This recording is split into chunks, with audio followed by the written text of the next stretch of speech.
मैंने दूल्हे का जो भी दोष लक्षण आपको बताया है, इस पूरी सृष्टि में वो सारे लक्षण केवल एक ही व्यक्ति के भीतर है और उनका नाम है भगवान शंकर। यदि आपके बेटी का विवाह शंकर जी से हो गया तो महाराज आपकी बेटी का उद्धार हो जाएगा। हिमांचल जी बोले हमारी बिटिया का शादी शंकर जी से कैसे होगा? नारद जी बोले वही उपाय बताने के लिए आया हूं। भावियों में सकहे त्रिपुरारी, जो तप करे कुमारी कुमारी, यद्यपि वर अनेक जग माही, पार्वती जी सुनी और चली और धरि उमा प्राणपत चरना, धरि उमा प्राणपत चरना, जाए विपिन लागी तप करना, जाए विपिन लागी तप करना, अति सुकुमार नतन तप जोगो, अति सुकुमार नतन तप जोगो, पति पद सुमिरित जेउ सब भोगो, पति पद सुमिरित जेउ सब भोगो, संबत सहस मूल फल खाए, संबत सहस मूल फल खाए, साग खाई सत वर्ष गवाए, साग खाई सत वर्ष गवाए, कठिन दिन उपवासा, ये कठिन दिन उपवासा, बिलपाती मही पर सुखाई, बिलपाती मही पर सुखाई, दीन सहस संबत सोई खाई, दीन सहस संबत सोई खाई, देखियो मही तपखीन शरीरा, देखियो मही तपखीन शरीरा, ब्रह्म गिरा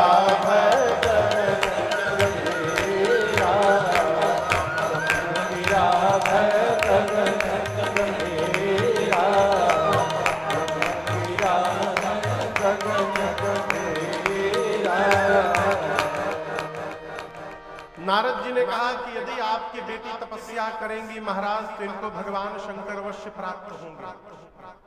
पार्वती जी छोटी सी अवस्था में सुनी और वन में जाकर मां पार्वती ने कठोर तपस्या की, हजारों वर्ष उनकी तपस्या को देखकर आकाशवाणी हुई, ब्रह्मवाणी हुई और ब्रह्मवाणी ने कहा हे भवानी जी आपकी मनोकामना पूर्ण हुई, आपको वही पति प्राप्त होंगे जो आपके मन में बसे। इधर भगवान शंकर सती मैया के जाने के बाद वैराग्य में आ गए, कैलाश से निकल के लगे घूमने। एक दिन राम जी ने उनको दर्शन देकर कहा कि बाबा हम जो मांगेंगे आप हमको देंगे?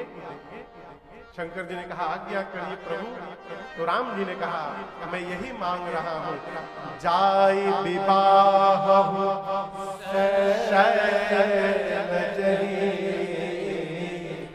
यह मोहि मांगे। मैं यही मांग रहा हूं कि बाबा आप जाकर पार्वती जी से विवाह करें।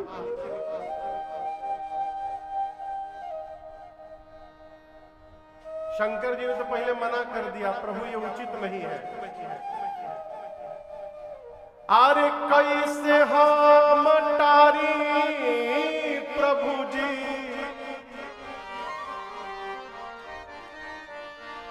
कैसे हम टारी प्रभु जी,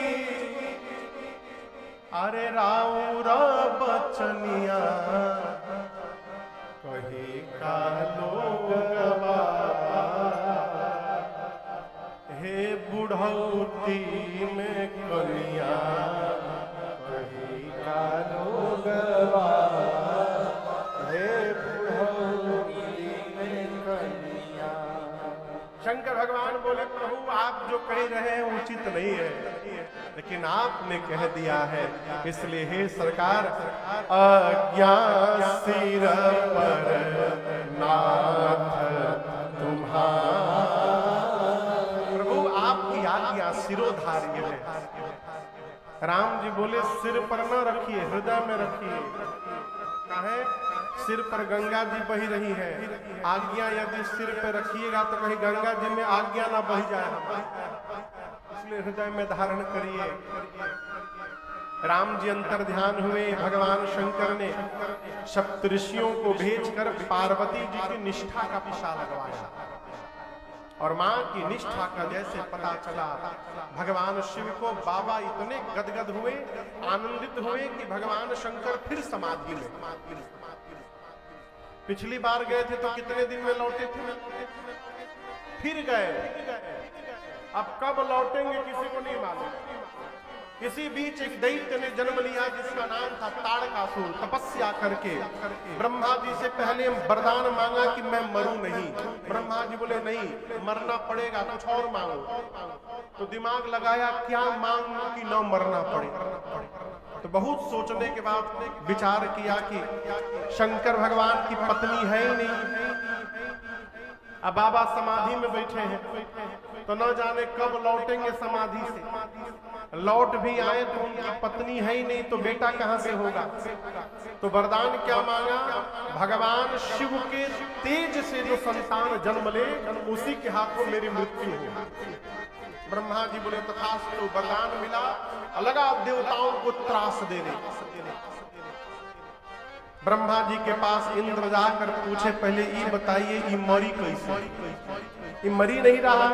ब्रह्मा जी बोले कहलो से नाम हुई, ऐसा ऐसा वरदान लिया है, कन्या विवाह के लिए तैयार बैठी है, आप लोग केवल दूल्हे को समाधि से बाहर ले आइए। इंद्र हाथ जोड़कर बोले ब्रह्मा जी से कि ब्रह्मा जी, ताड़कासुर तो बाद में मारेगा, जो उनको समाधि से जगाने जाएगा वो पहले मार डालेंगे उसको। ब्रह्मा जी बोले आप लोग न जाइए, कामदेव को भेजिए। देव कार्य जानकर कामदेव पूरे प्रभाव का विस्तार करके चले हैं। 48 मिनट समय लगा ब्रह्मलोक से कैलाश आने में कामदेव को। 2 दंड, और इस 48 मिनट में पूरी सृष्टि काम के वशीभूत हो गई। लेकिन राम जी पर काम का कोई प्रभाव नहीं पड़ा, शंकर जी पर। क्यों? राम जी बैठे हैं हृदय में, और जहां राम जी पहुंच जाए वहां काम प्रवेश करने वाला नहीं। बाबा समाधि से नहीं जगे। कामदेव एक वृक्ष पर, आम के वृक्ष पर चढ़कर पत्तों में छिप गया और धनुष पर 5 बाण रखकर खींचकर चला दिया। जैसे बाण लगा बाबा के हृदय में भगवान शिव का नेत्र खुल गया। किसने मारा बाण? सौरव पल्लव मदन विलोका भयं कोप कंपे त्रैलोका। बाबा ने जैसे कामदेव को देखा, बाबा का तीसरा नेत्र खुला। तापसीवती सर नयन उघारा, हितवत काम भयं जनिछारा, हितवत काम भयं जनिछारा, हितवत काम भयं जनिछारा। बाबा का तीसरा नेत्र खुला। तीसरा नेत्र खुलते कामदेव उसी क्षण इस ज्ञान नेत्र के खुलने से ही जर के भस्म हो। हाहाकार मच गया। जितने देवता थे डर गए, निशाचर नाचने लगे। अब काम ही भस्म हो गया तो बेटा कहां से होगा। कामदेव की पत्नी रति रोते रोते आई, बाबा को दया आई और शंकर जी ने कहा रति जाओ, आज के बाद तुम्हारे पति का नाम अनंग हो, बिना शरीर वो सब में व्याप्त होंगे। रति ने पूछा प्रभु मुझे कब प्राप्त होंगे? शंकर जी ने कहा जब जदुवंश कृष्ण अवतारा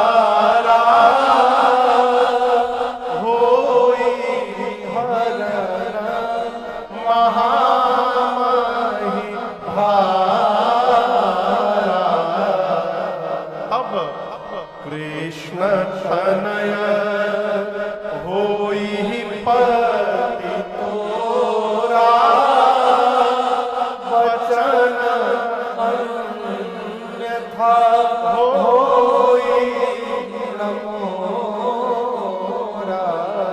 भगवान शिव ने कहा रति, द्वापर में पृथ्वी के भार का हरण करने के लिए जब स्वयं परमात्मा श्री कृष्ण अवतार लेंगे तब भगवान श्री कृष्ण के पुत्र प्रद्युम्न आपको पुनः पति के रूप में प्राप्त हो जाएंगे।